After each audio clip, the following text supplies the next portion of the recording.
Welcome to the Progress Zone podcast, where we help you create real momentum in your mindset, business, health, and life.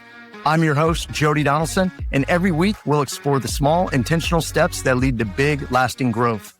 This isn't about hype, it's about habits. So let's get started. If you've ever looked at your schedule and thought, I'm just too busy to start something new right now, this episode is going to speak directly to you. My guest today is someone who proves it's possible to build something extraordinary, even in the middle of a full and demanding life. Ashley Guy began her short-term rental investing journey in 2020 while raising 5 kids, supporting her husband and working full-time. Her passion for real estate and her determination to create a better future for her family led her to build a thriving portfolio of 11 vacation rentals that now generate over $1 million a year in gross revenue. With more than 1,000 5-star reviews on Airbnb, she's mastered design, hospitality, and systems that make her rentals stand out. Today, she's not just an investor, she's a realtor and short-term rental educator who helps others build financial freedom through real estate. Ashley, welcome to the Progress Zone. I'm so glad you're here. Thank you, Jody. Pleasure to be here. I'm excited to chat with you. Awesome. Well, for those that don't know you, could you just share a little bit about you and your path that kind of up until you decided to make the move to Alabama? Absolutely. I was born and raised in Columbus, Ohio, and that is where we first started diving into the idea of really just thinking outside of the box. We didn't want to live the 9-to-5 forever, and my husband was a nurse doing 12-hour shifts all the time, picking up side jobs just to get us ahead. And I worked in network marketing. So not a super traditional path either, but I was one of those people that never knew what my purpose was. I knew I wanted to help people and couldn't quite figure out what the vehicle was for that. And everything started to change for us with COVID, having my husband, who was literally, the front line of dealing with that. Things started to shift with us. And it was almost the reality that life is kind of too short to not take risks, like just physically too short. We were seeing that everywhere. And we had been looking at long-term rentals, some type of real estate investing. And I was the person who was not on board at all. I was like, for that amount of money, I can just do a little bit extra work and get that instead of investing hundreds of thousands of dollars into something for the return. It just wasn't there for me. I didn't get excited. And I was shopping at Walmart with a couple of my kids at that point. And this guy was like, you need a property for each kid. That is their legacy piece. Like that can pay for college. That can be their own business when they turn 18. There's so many good things that come from this. And I had that conversation with a total stranger. And that was that one trajectory that kind of started me on the right path. And then I had another conversation with a friend who is not the same economic class as me. They are in a higher tax bracket than I am. And they were like, oh, you should think about getting a cabin in the woods. And like, we're just your neighborhood people. We're next door neighbors. We just are a young family trying to break this cycle. And so going and buying a quote unquote vacation home didn't seem like it was in the budget for us. Right. And we certainly are not mountain people. We're beach people through and through. So I was, I think my first reaction was, what does somebody do at a cabin in the woods? Why would anyone go there? And so from that conversation, 2 weeks later, we were in contract on our cabin in the woods. Oh my gosh. We did a ton of research. Probably 6 hours a day of just anything we could get our hands on at that time. And at 2020, short-term rentals were not a super well-known concept. There was not a ton of information about them. There wasn't a ton of experts as there are today. And we just, anything that we could find. But even in the listings, like these crappy cabins had great returns. And I'm like, I can get excited about that. Now we're going from $200 to $2,000 a month. I can get excited about that. And so we just depleted our savings and took a chance. And it was Halloween of 2020 that we got the call that we were in contract. And we're Wow. like, oh my gosh, are we doing this? Everyone thinks we're crazy. And we have great examples of parents that have worked really hard, that they have broken the cycle for their generation. Yeah. And they wanted us to go to college and they wanted us to do the traditional things. And we did in some capacity. We took those paths, but working that 9 to 5 and fitting in the box just really isn't who we are at our core. And so that first piece of real estate was our first step to living life on our terms.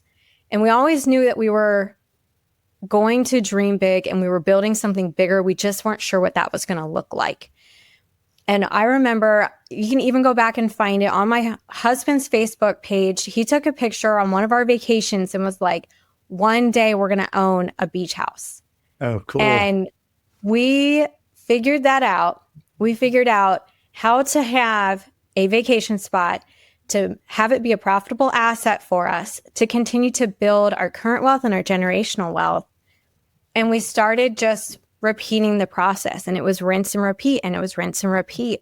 And we explored new areas. And from December 2020, getting our first property, by July of 21, we had our beach house, and we had 3 properties at that point. So in 6 months, we went from, this is super scary, to, no, we're not done. And we bought 5 in 13 months. Wow. So it was like pedal all the way down to the floor. And that started to allow us to do some other things, where we started homeschooling. Then we were traveling to all of these properties because we had the flexibility within our schedules. And that was where the idea started coming in of like, Ohio is not our end goal. If you know me, I am always cold if it's under 70 degrees. So like Ohio is really not, 6 months out of the year, I'm freezing and miserable. So I needed, to get out somewhere. And we fell in love with Gulf Shores, which is why we bought a beach house there. And that ended up into the longer term of all the dreams that we made. First, it was one property. Then it was one for each kid. And then it was, no, wait a minute, we get to live life on our terms. And we relocated the family. So now we have 6 kids, which is even crazier. So we just continued to expand our family as we were expanding our real estate portfolio, and moved the family of 8 from Columbus, Ohio, literally down to the beach. I'm looking out at the water during our podcast. So it is, it's one of those things where I was showing houses earlier as a realtor, and I'm like, oh, look, there's the stingrays. And like, it just never gets old to me. There's so much magic in being persistent in your dreams and taking those scary steps to get there. And I think, the Progress Zone is so much about that. Yeah, no, I love that. I've loved watching you. I've known you for several years now. You were still in Ohio when I first met you, and just watching you guys go, I'm like, man, these folks are doing it right. They're designing their own life the way they want to live on their terms, and I think that's so huge. Let me ask you: was all your family still in? Are they in Ohio? Were they up there with you, or were you guys by yourselves anyways in Ohio before you moved? No, the family is still in Ohio. And that was really hard and feels really selfish. But there was something in me that just was like so reignited during COVID, of just this uncertainty and this restriction, and that it made me almost like push the walls even further out and just be like, this is my life and I need to live it as I want to. And that might hurt a couple of feelings along the way. Sure. And that's hard for, it changed our dynamic of living, but I wouldn't change it. There's not a chance I'm moving backwards. This is exactly where we're meant to be. This is exactly what we wanted and designed.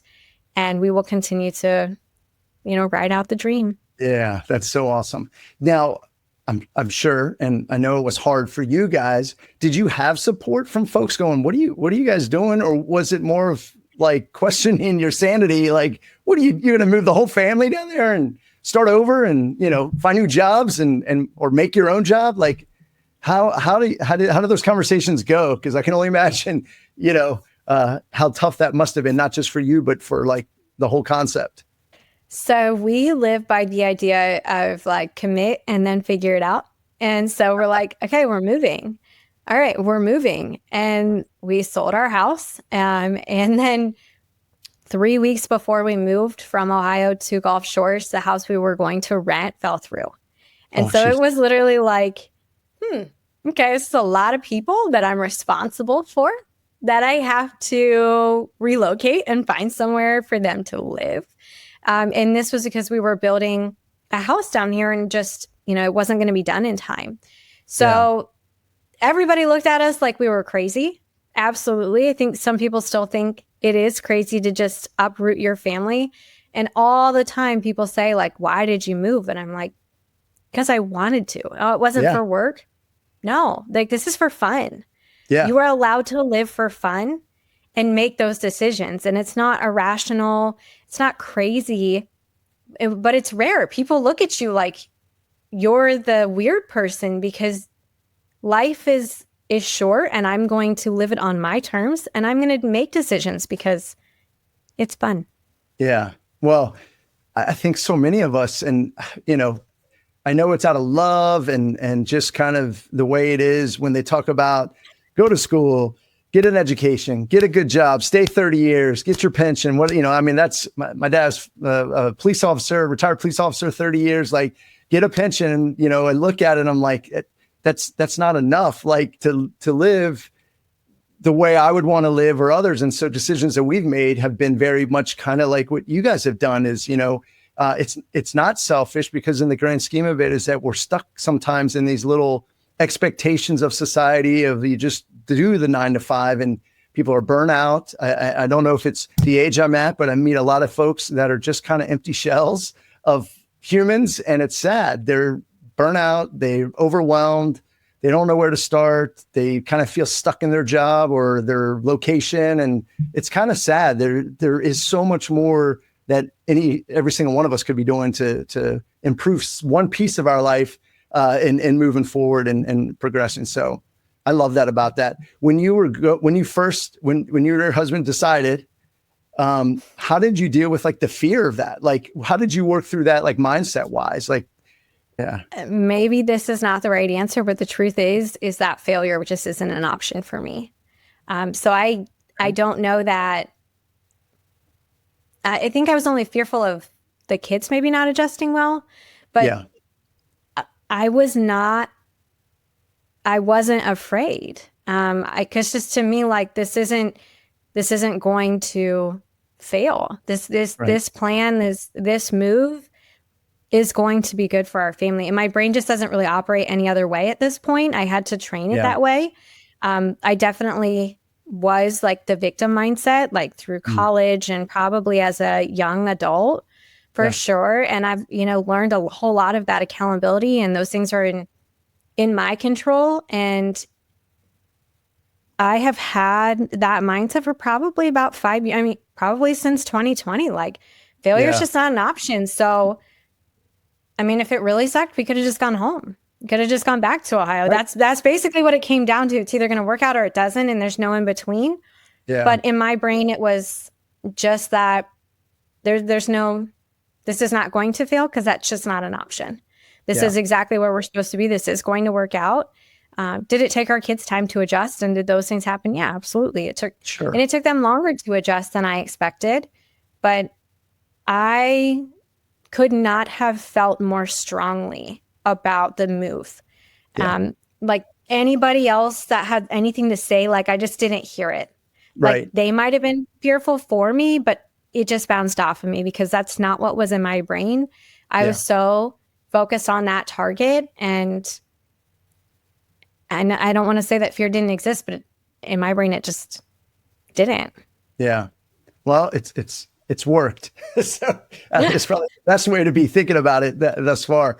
I am curious. You said your husband was a nurse, licensed and everything. Did the licensure transfer initially? Like, did you come to Alabama with neither one of you haven't? I know you said you were doing, you had a business, so you could be anywhere, but for him, did he stay in nursing, or did you guys start the businesses when you moved down? He had to apply for a reciprocal license, Okay. and he got a job in a hospital. He maintained his registered nurse license.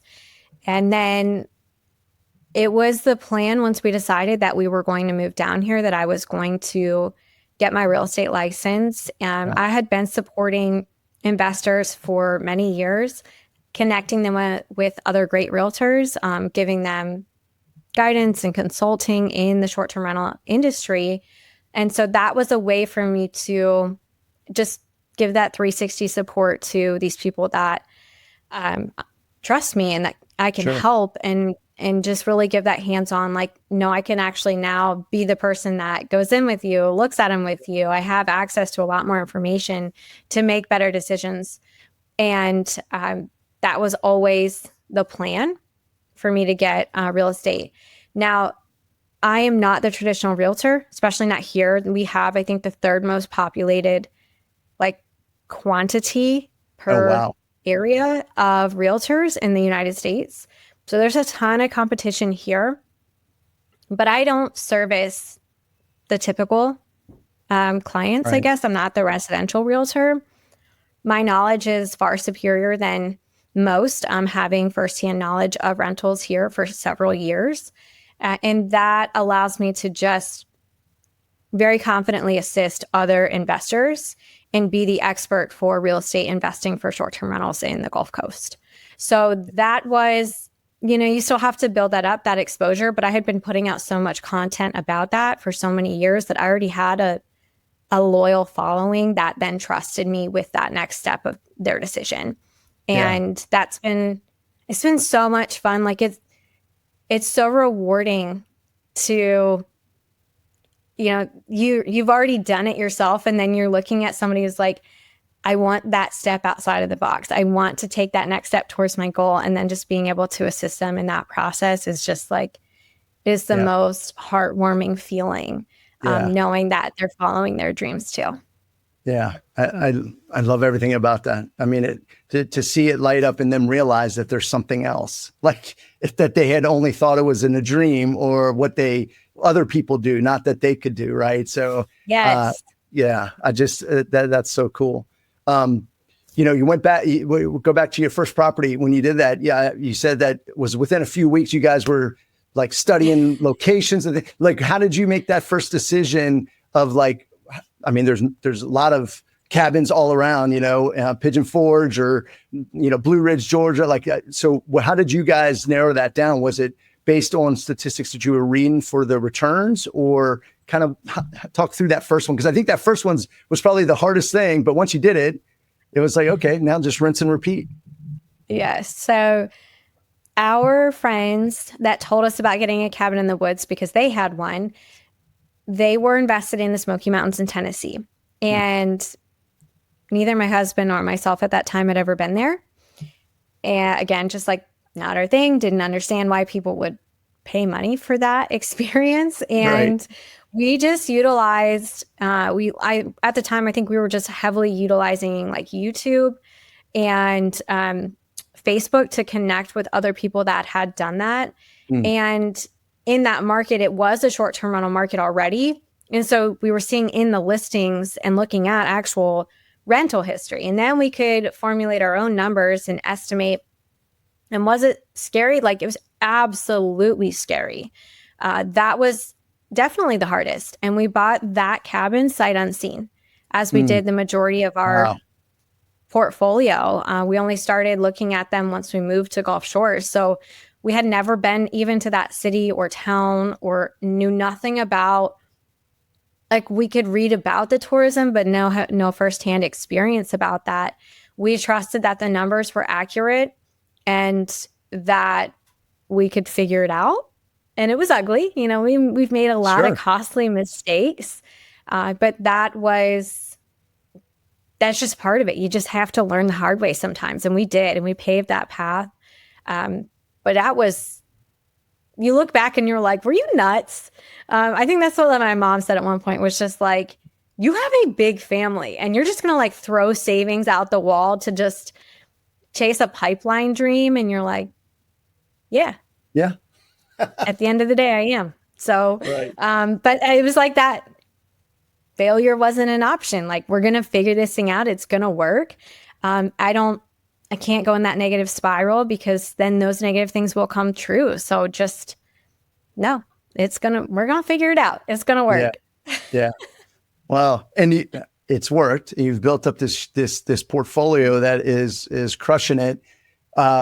Once you got that first one, and then you said it was pretty much like you kind of went going from there. I think probably most people are like, well, how do you do that money down? Like, options? Is it creative financing? Like, because it's fast, right? And I think there's a lot of information out there, maybe on the internet. People are searching and hear about it, but they don't really know how to put it into effect. So, what helped you scale so quickly, I think, into your portfolio? I have a large appetite for risk. So I will start my answer with that. That my risk tolerance is a lot higher than most people's. And so what I did may not be comfortable for you, and is not financial advice. So we started off with savings, and then we took a 401k loan. Mm-hmm. And a lot of people don't know that that's an option, but you're borrowing the money from yourself. Sure. So it's the money that you already have in there, and the interest goes back to you anyway. So it was a really smart option for us if we were able to take that money and it was going to have a higher return somewhere else. And then this was of the era where we bought at like a 2% interest rate, and then we refinanced into a 4. So we were able to actually, they had grown in value so much so fast that after 6 months, we were able to refinance them, pull all of the money that we took out of them, and then go buy the next one. And so we had income generated from the rentals, income from our primary jobs, refinancing the properties. Once we started refinancing the first, and we did the second, we also utilized the second home loan many times. And by its name, people think that second just means one time. You can actually have 9 second home loans. You're allowed to have 10 conventional loans. Usually one is a primary, and then you can have 9 additional. So we knew that we had to build our business in different areas in order to qualify for that second home loan. And so I work with a great loan officer that helped us strategize our purchases for the year, knowing that we were going to purchase more than one. So we ended up picking 5 different states so that we could utilize that 10% loan over and over and over, and minimize our risk, but also minimize our down payment and allowing us to scale. We did get a partner involved on one property, and then our families have decided to join us on a couple of the properties too. That's one of my favorite things about this journey is my dad has always wanted to take risk, and my mom is not the risk taker at all. So she's like, hard no. And because of this, it was like, hey, Dad, you want to do this? And he was like, yeah, you have the proof that it's done. You've already risked it, and it's worked for you many times. And so that has been really exciting, that, seeing my dad at a different stage of life, being able to pursue some of the things that he has wanted to do for many years, and just wasn't brave enough, I guess, or didn't have the support to make those decisions earlier in his life. And, he's got assets to pass down that are different than what he, initially was working towards. So that, it's really hard to have a partnership. I'll say that. This is a person, when you are in a partnership, it's like marrying somebody. So you need to know everything about them. And it's not for everyone, and it's not really always fun.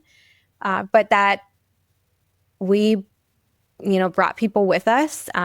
Jared's dad has a condo here at the beach, and that's really exciting. Oh, nice. He gets a snowbird down here. So he just got down here 2 days ago. And, so it's some of those things where it's like, this gives back to the people that love and raised us, that also supports them. We can help run their properties for them.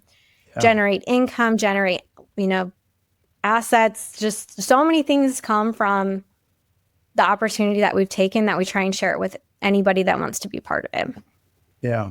Well, like you said, they saw you and take that risk and it's working. So that was kind of proof like, oh, well, maybe they were onto something and maybe this is working. So we better get a part of this. So good that happened and they were able to come along. Cause I think there's other, like you just said, he's down there now. He gets to spend time with the grandkids and build relationships with them. Like there's so many other, residual effects of being able to do something like what you guys have done. You have awesome reviews.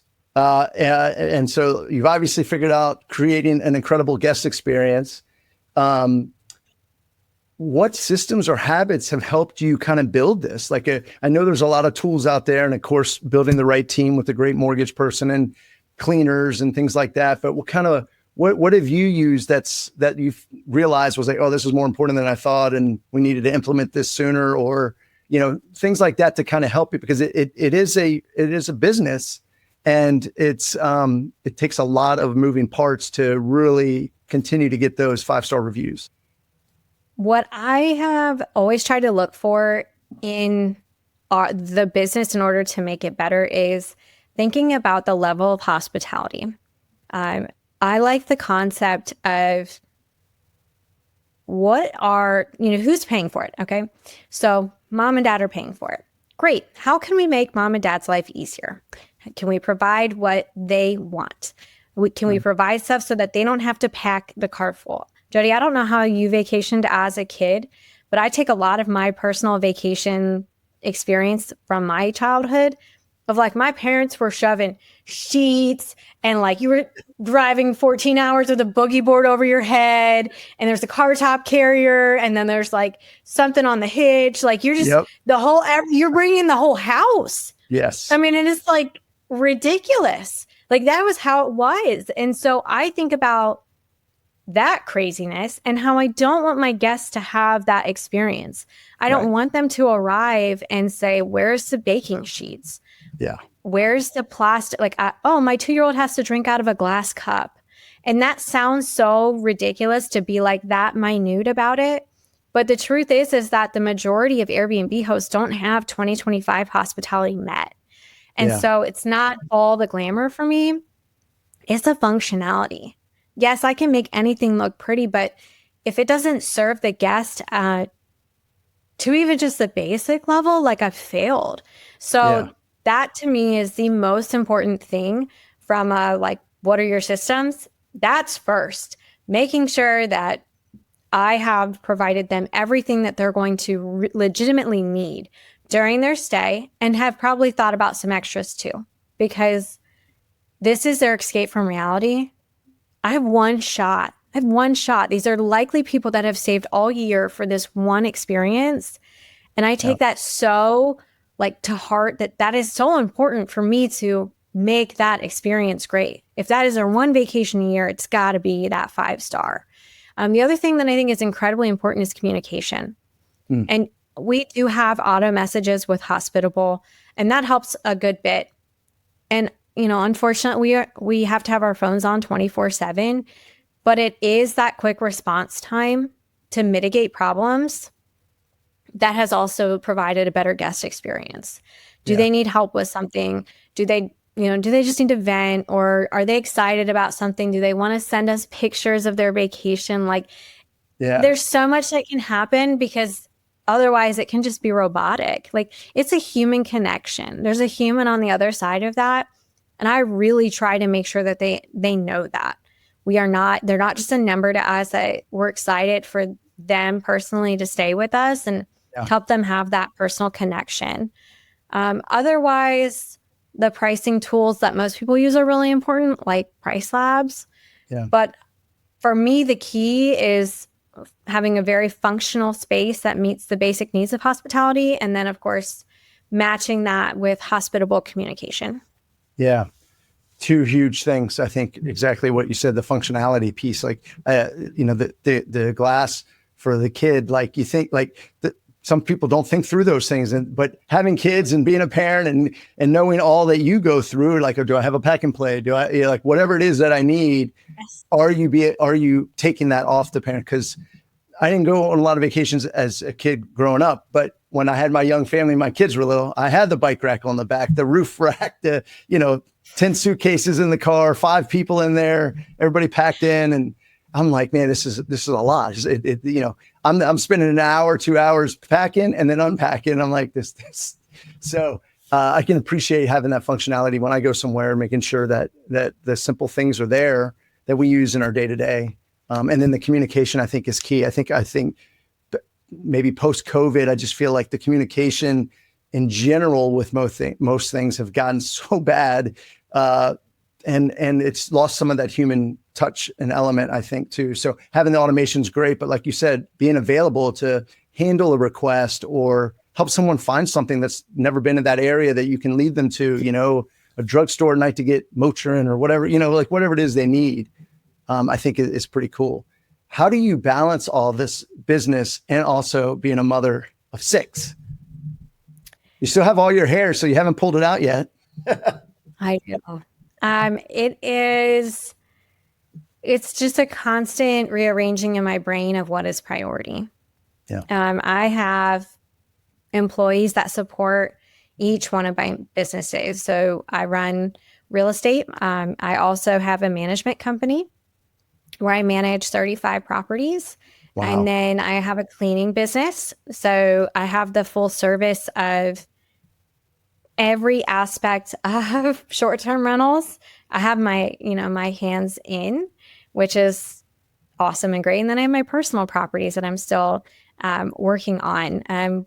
We have newly adventured into the design aspect. We enjoy doing like what I call like lipstick remodels, like things just to making them a little bit prettier. Sometimes we do some heavier things. Right now, my husband's laying floor at the moment. So sometimes we do get a little bit more involved.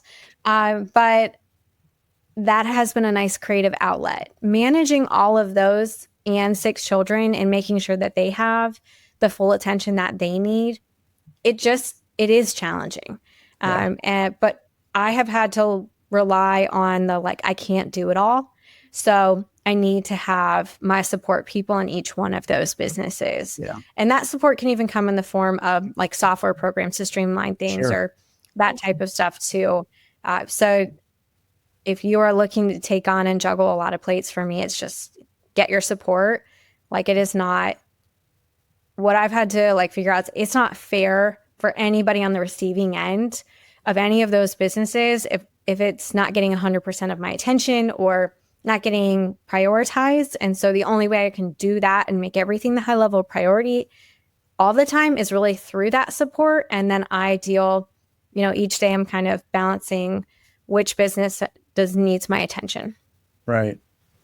Leveraging yourself is huge. I think it's the only way to scale, right? Whether it's tools or systems or people, but there's no other way to do it. And so kudos to you for putting that together. Plus, I think, what's really cool is, not only the legacy of the properties per child, but thinking about what you're teaching them about the day-to-day and living life on your guys' terms and the mindset that you're helping them develop, I think is super cool too. Like that's a legacy that's just beyond, whatever the financial, gain is afterwards. It's really kind of developing them to see maybe some of the things that some of us didn't grow up with, that creativity or that risk or understanding that there's other ways. So I think that's pretty cool.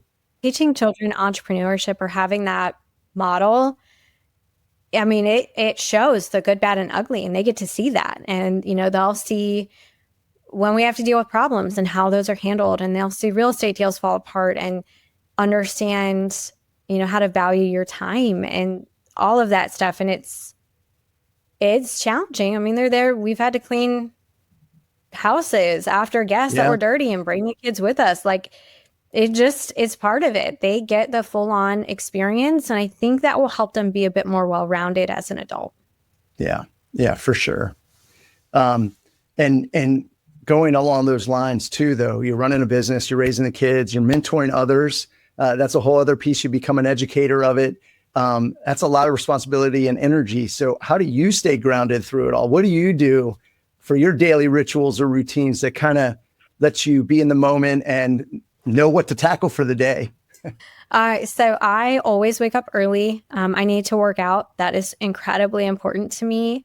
I have started my mornings even before working out with a little bit of some movements that are similar to like Tai Chi. I know that sounds kind of like silly, but just a really like rounded type of movement and energy, and making sure the lymphatic system is working properly. And then I like, the good heavier weights, but I have always tried to make myself a priority. And that sounds, again, selfish. But the truth is no one else takes care of me. And so if I don't take care of me and I'm not 100% myself, I can't give 100%. So that's why, I do. I get up early. Does it suck? Yeah. I love to just roll out of bed and then whatever. But I also, watch what I eat. I know that sounds silly too, but I feel like you are what you eat. So if you eat crap, you feel like crap. And I don't eat perfect by any means, but I find that incredibly helpful for my mental clarity. And then grounding, that sounds so crazy, like sounds all woo-woo, but I don't care. That is, for me, it's like digging my toes in the sand.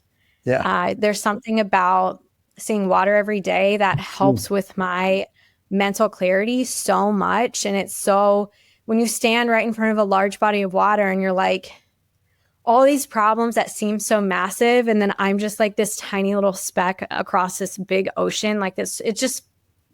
I think it's really helpful for putting things in perspective. Like things, just like the waves, problems are going to come and go, and every day is going to have new challenges, but that is not the end result ever. Like it will just go away and something else will come. So for me, I'm also a paper and pen person when it comes to prioritizing and getting my stuff done. So I very much have to write it down, cross it off. That way I know that I'm getting through my to-do list. And that is kind of, that's me in a nutshell. Is I got to take care of myself in the morning in order to make sure that I've got my sanity for the rest of the day. Yeah. And I don't think any of it's frou-frou. I think it's actually how we're supposed to be living, right? Like, I think you have to take care of yourself. You got to get your cup full so that then you can spill out into others. It's not, I think a lot of us and parents, if you're parents or you have other responsibilities, or even now I'm at an age where folks are taking care of their own parents and they're kind of sandwiched in between young kids and taking care of elderly parents. It's a lot. And there's a lot of energy that goes into that. And if you're not trying to refuel yourself, whatever that is for you, then you're really at a deficit from the get-go. And I think it's a no-win for anybody. So I love all those things. And I think it's super important. And you don't have to eat healthy all the time. You just got to, moderation, and still have your treats. Don't go without. So you're not stressed about, I never have cake or whatever. But yeah, I think that's all good stuff. Let me ask you this: for folks who maybe listen or just starting out in this, right? And they're feeling like, where would I even begin? How do I do this? What would be the first step that you'd recommend to them? You work with a lot of people who are probably in that same situation. It's like, where do I even begin? What do you tell them? I usually tell them to talk to a lender. Okay. Get your financials straight first. So if like your credit score is low, let's get it up. Let's work on a plan there. The first step is not looking at houses. The first step is not identifying a market. The first step is making sure that you're prepared for that next step or to make the plan to get there. So that's what I usually tell them. And there's so many great free resources now on TikTok or YouTube or Instagram or any of those places for you to learn more. And that's what I would utilize first, is just those free resources of who actually has their money invested in that. And let's hear what they have to say about it. Someone who's not trying to sell you anything. Right. That I think is also just really important. So first step for me is just, let's talk to a lender. Let's see where we're at. Are we in that position? Because then we can do step 2, 3, 4, 10 based off of that first step. Yeah. Yeah. I think that's sage advice of really understanding what they're getting into and financially making sure they have the resources to do that first one. And then, like you said, I think most people they'll just go to Zillow first and look at the houses and then dream and then be like, wait a second, do it the right way.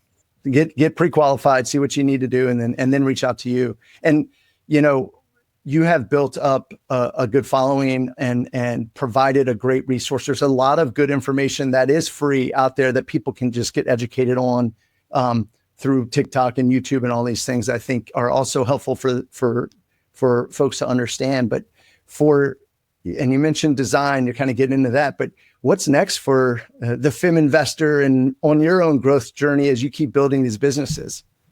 I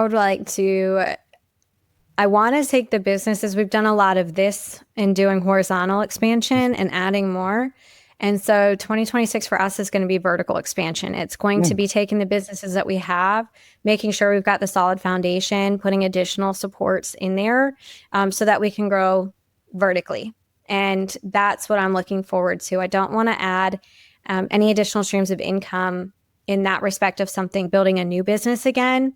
I just want to really perfect what I have and then scale those as they are. And with that, my personal goal is going to be to have more travel time next year so that I can take more time away from the businesses to be able to do the things that I super love. Yeah. Yeah. That's the ultimate, right? Being able to have it run while you're able to have your free time, because I know it's super time consuming, especially in the growth phase and as you're building out. So I look forward to watching how that goes. But I got to tell you, I love your guys' story. I think you didn't wait for the perfect conditions. You just created the progress in the middle of a real life, right? And I think, it shows us that success, I think, isn't about having more time. It's about having maybe just some clarity or courage and just kind of stepping out to find a different way.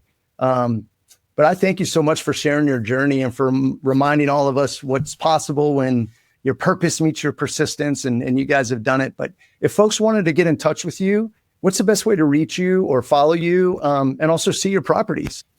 You can find me on any of the social channels at the Femme Investor, FEMME Investor. TikTok is my primary source of information, but that will have links to properties. That's my website name as well, making it super easy for you. If you wait for the perfect time, it'll never happen. So you just have to wake up and decide that today's the day you're taking the action. Commit and then figure it out. Yeah. That's what we do. That is for sure. So we'll put all the information to contact you and your website and everything in the show notes, just so folks can reach out. But, that I so appreciate you being here and sharing your story with us. I think it's going to inspire and motivate a lot of folks to just know that there's a different way and you can create a life by design. So thanks for being here. Of course. This is so great. Thank you, Jody. Yep. So folks, remember, progress isn't about perfection. It's about momentum. Every step forward counts, no matter how small. Just keep learning, keep growing, and keep moving in the direction of unlocking your full potential. Thanks for listening, and I'll see you next time inside the Progress Zone. Thanks for joining me in the Progress Zone. If today's episode gave you a spark, share it with a friend, subscribe, or leave a quick review. And remember, progress isn't about being perfect. It's about showing up. I'm Jody Donaldson, and I'll catch you next time inside the Progress Zone.